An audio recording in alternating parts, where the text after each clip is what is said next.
ლიტერატურა ქალაქის ქუჩებში თბილისის გაჩერებებზე მგზავრებს ხმოვანი წიგნების საკუთარ ტელეფონებში ჩატვირთვა და მოსმენა შეეძლებათ. საბავშვო ნაწარმოებები და კლასიკური თუ თანამედროვე მწერლების შემოქმედება გამომცემლობა საბას ინიციატივით ქალაქის 70 გაჩერებაზე სპეციალური ბანერები დამონტაჟდა და მგზავრებს მათი ჩამოტვირთვა მარტივი აპლიკაციის მეშვეობით შეუძლიათ.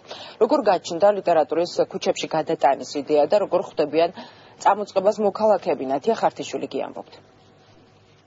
საშუალება რომ ვიკითხოთ წიგნები, გავეცნოთ ლიტერატურას და არა მხოლოდ ვიკითხოთ, არამედ მოусმინოთ მას. მათ, ვისაც წიგნის კითხვა უყვარს, თუმცა მასთან ურთიერთობისთვის ნაკლები დრო რჩება ხმოვანი წიგნების მოსმენა უკვე ავტობუსის ან სამარშრუტო ტაქსის გაჩერებებზე საკუთარ ტელეფონებში შეეძლება.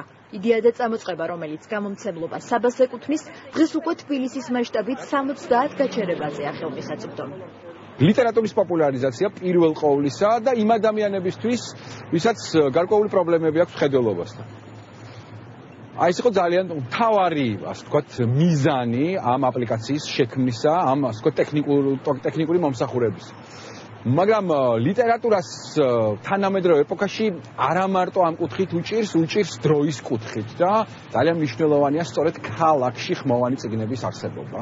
იმისთვის რომ შეძლოთ წიგნის ჩამოტვირთვა თქვენს მობილურ მოწყობილობაში, საჭირო არის გქონდეთ საბარიდერის აპლიკაცია. ამ აპლიკაციაში მარჯვენა ზედა კუთხეში არის QR კოდის წამკითხველი სპეციალური ღილაკი, აჭერთ ამ ღილაკს და საჭიროა რომ დაუმიზნოთ ჩამოიტვირთა. საბას დირექტორი გვიყვება, რომ ქალაქის ქუჩებში წიგნების ამ ფორმით გამოტანის იდეა მოქალაქეებისთვის მეტი კომფორტის შექმნას და განათლების დონის ამაღლებას ემსახურება. დეკემბრის თვეში სპეციალური დიზაინის გაჩერებებიდან ქართული გახმოვანებით მსოფლიო ხალხთა ზღაპრების გადმოწერა და მოსმენაა შესაძლებელი. მომდევნო თვის სასურველ საჩუქარ წიგნს კი თავად მკითხველი სოციალურ ქსელში გამოქვეყნებული გამოკითხვის მიხედვით შეარჩევს. გადავწყვიტეთ სწორედ გაჩერებებზე, იქ სადაც თავს იყრიან მგზავრები, მიუტანოთ მათ საჩუქრად ელექტრონული წიგნები და ყოველთვიურად თითო წიგნი საბასგან მიიღოთ, მათ წაიკითხონ ეს წიგნი მგზავრობის დროს ან ნებისმიერ სხვა დროს. ჩვენ გვინდა რომ ყოველთვის დაწყებამდე ერთი კვირით ადრე გავაკეთოთ საბას Facebook გვერდზე გამოკითხვა და თავად მკითხველებს, მგზავრებს კითხოთ შემოთავაზებული წიგნებიდან რომლის მიღებას ისურვებდნენ ისინი საჩუქრად. ის რომ ავტობუსით თუ სხვა სატრანსპორტო საშუალებით მგზავრობისა სასურველი ლიტერატურის აუდიო ვერსიის მოსმენას შეძლებენ, მოქალაქეებისთვისაც სასიამოვნო სიახლე აღმოჩნდა. ამბობენ, რომ გადატვირთული გრაფიკი ერთ-ერთი მთავარი მიზეზია, რის გამოც მათ წიგნთან ურთიერთობისთვის ნაკლები დრო რჩებათ. ძალიან მიხარია რომ გაკეთდა, იმიტომ რომ ყველგან შეგვიძლია წაკითხვა ავტობუსში რო იქნებით, საცობებით რო იქნება, თავისუფლად შეგვიძლია წავიკითხო, ძალიან საინტერესო რაღაც არის, აუცილებლად გადმოვიწერ მეც ამ აპლიკაციას.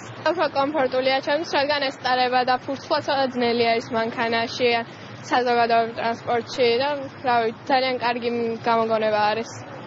პირველი აუდიო ბიბლიოთეკა ეროვნული ბიბლიოთეკის მარო მაყაშვილის ბაღში 2014 წელს დაიდგა. მისი მეშვეობით მკითხველებს წიგნსაცავის ფონდში დაცული ნაწარმოებების აუდიო ვერსიის მოსმენა შეუძლიათ. გიორგი კეკელიძე ამბობს, რომ დღეს ნაწარმოებების პოპულარიზაციისთვის ასეთი წამოწყებები აუცილებელია და მასში მონაწილეობისთვის მზად არის. ავტორისთვისაც კარგია ამ ტიპის პოზიციონირება, იმიტომ რომ ის დღეს სამწუხაროდ უმეტეს შემთხვევაში არ არის, თქვათ, შესაბამისად პოპულარული გასაგები მიზეზების გამო, ბევრი მოცემულობა უწყობს ბრჭყალებში ამას ხელს და კარგია თუ ის სახალხოდ გამოჩნდება, ხალხი, თქვათ, მის სახელს წაიკითხავს სხვადასხვა ბანერზე, სხვადასხვა, თქვათ, გაჩერებაზე მოწყობილ, თქვათ, შესაბამის სტენდზე და ასე შემდეგ და ამით, თქვათ, ის ადვილად შეაღწევს იქ, სადაც ნამდვილად უნდა იყოს, ანუ მკითხველთან. ხმოვანი წიგნების ჩამოტვირთვა ჯერ მხოლოდ დედაქალაქის ცენტრალურ უბნებში განთავსებულ გაჩერებებზეა შესაძლებელი. მომავალი წლიდან კი თბილისს საქართველოს სხვა ქალაქებიც შეუერთდება.